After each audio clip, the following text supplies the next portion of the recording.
They were there to serve an arrest warrant, but deputies found more than they were expecting at a home yesterday. Knox County deputies found several weapons, including loaded guns and a hatchet inside a wanted man's truck.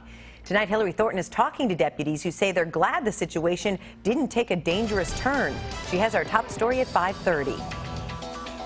Serving warrants and traffic stops are things deputies say they do day in and day out. You never know what you're going to run up on any routine traffic stop.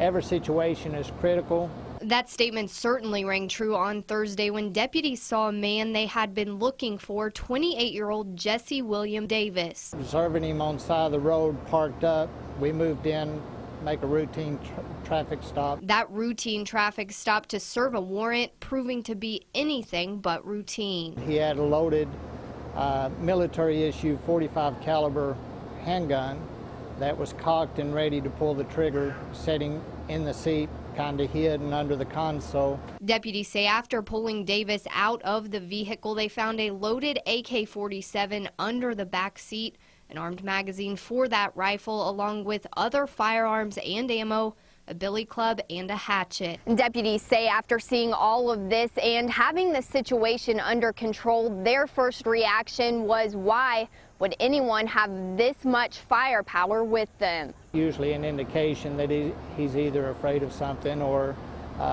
looking for someone, or possibly got intent to harm someone. You know, its possibilities are unknown. Deputies say Davis told them he was working to sell the guns that belonged to his father, who recently died, including the one in the front seat ready to fire. It was within inches from his reach. Would have been very easy for him to lay hands on it. So just, thank God he didn't. In Knox County, Hillary Thornton, WKYT. Davis faces several charges, including being a convicted felon in possession of firearms.